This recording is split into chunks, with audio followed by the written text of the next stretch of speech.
When I first took this job to be an over-the-road trucker, I thought it would be really exciting. I thought I'd get to travel the country and see the sights and come home with stories to tell my friends and family. I was right. This job is exciting, but I soon found that I'm better off not sharing these stories with anyone close to me. Not because I don't trust them, but because I'm worried they wouldn't believe me. Let me back up. My name is Brittany, I'm 22 years old, and I've been driving with a rather large company for a few months now, that I won't name, due to obvious reasons. Ever since my training ended and I got my own truck to start solo, I've seen some pretty weird shit. When you're driving the loneliest road in America, yes, that's its real name, in the middle of nowhere, Nevada, things can start to get to you. I suppose it was only a matter of time before I saw something, out in the desert at nearly midnight. I still had another hour to the nearest truck stop, and blasting the freezing cold air against my face was all I could do to keep myself from dozing off at the wheel.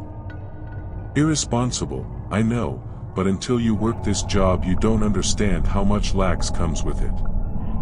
I was driving this highway, in the desert, in the pitch blackness of a cold summer night, when suddenly something runs out in the road in front of me. Before I can even react, it's gone across the other side into the bushes.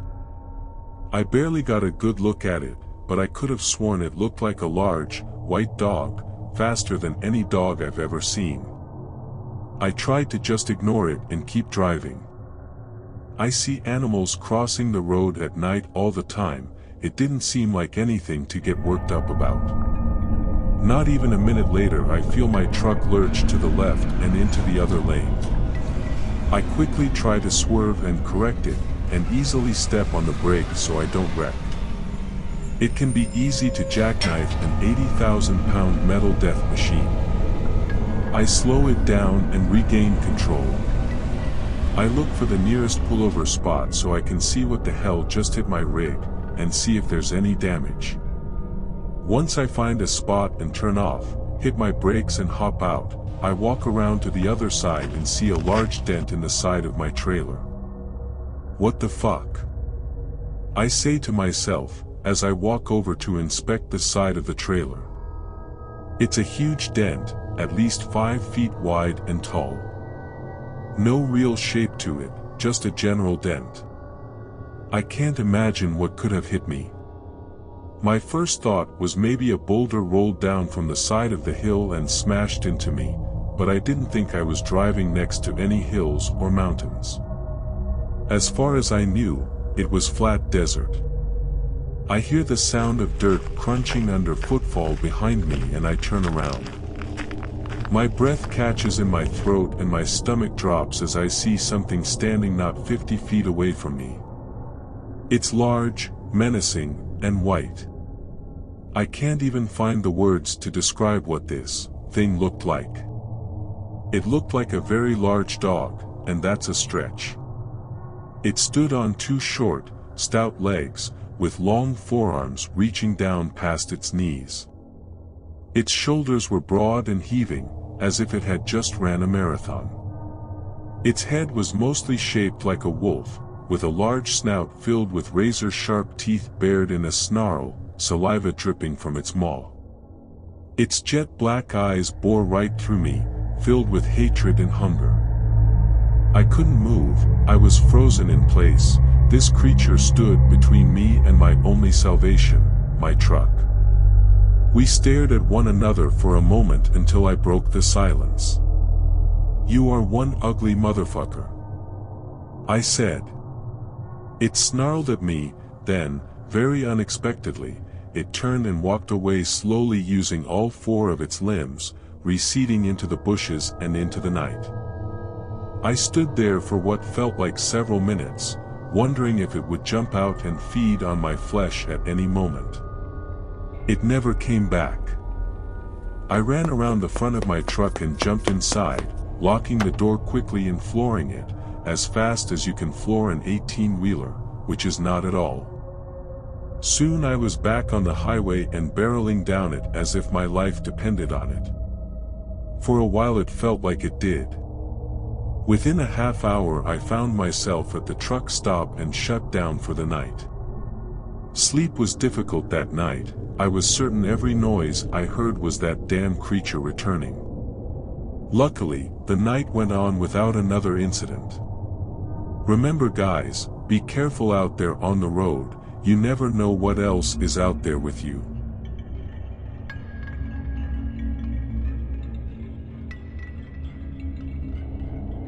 After I was in Nevada for the first time, I headed up the west coast to Washington State. It was beautiful there, the mountains were simply breathtaking. I drove right past Hood in Oregon and stopped right outside of Olympia, Washington. It was a rather quick trip, but I've always wanted to go back there. After my stop in Washington, I went south to Oregon, and then straight east through Montana to Wisconsin. On my way to Montana, I drove over the western side through Bozeman, right over the mountains. It was getting late in the evening as I crested the final mountain in the Rockies, the sunset casting a pink and orange glow over the western sky.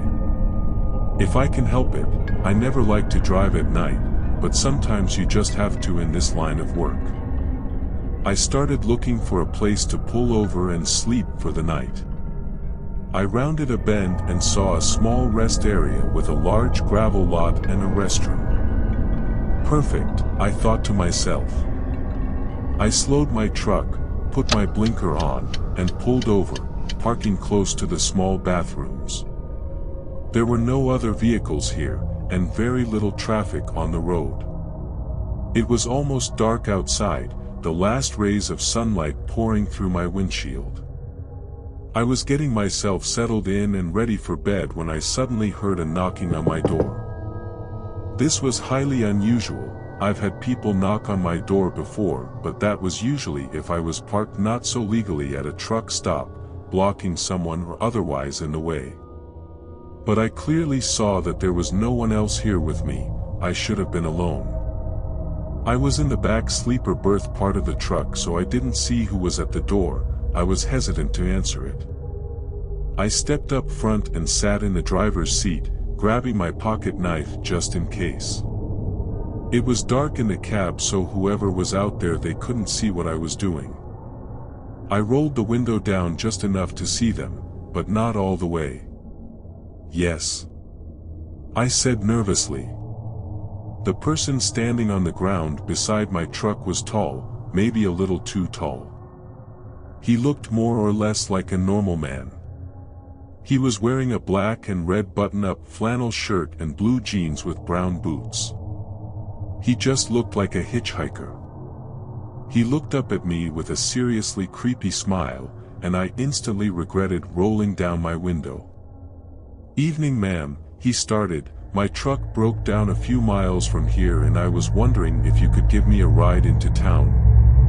He didn't stop smiling the whole time he spoke. It was really unnerving. His teeth looked sharper than a human's should be. I replied, "Sorry, that's against company policy." That wasn't a lie, it was, but there was no way I was letting this guy into my truck. "I don't need to go far," said the creepy dude, still smiling way too wide for his face. "There's a small town a few miles away." "No, sorry, I am not comfortable doing that. But good luck." I stammered, and rolled the window up, triple-checking that my doors were locked. As an added measure, I looped the seatbelts through the door handles and buckled them, a trick I learned from my trainer. The man turned and walked away, and I watched him go, expecting to see him walking back down the road. He didn't.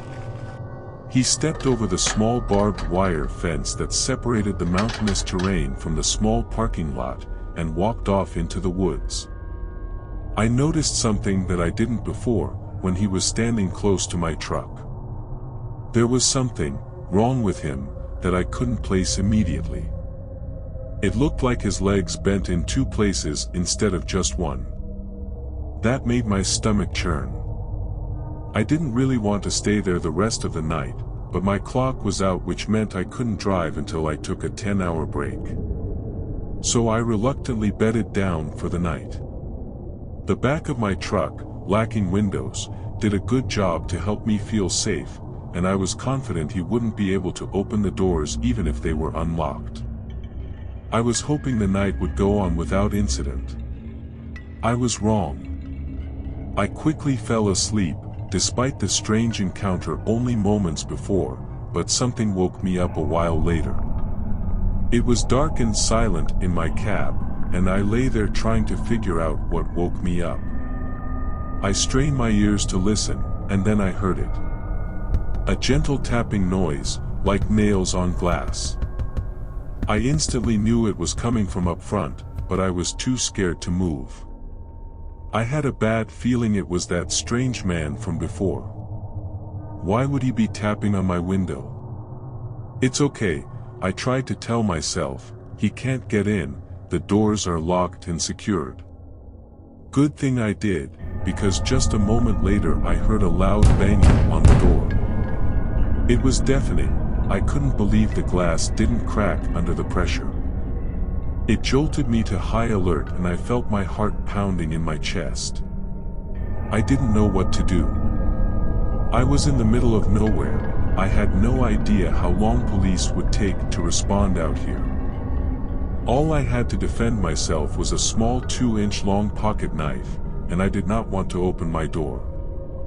As I stood there frozen with indecision, the loud knocking finally stopped.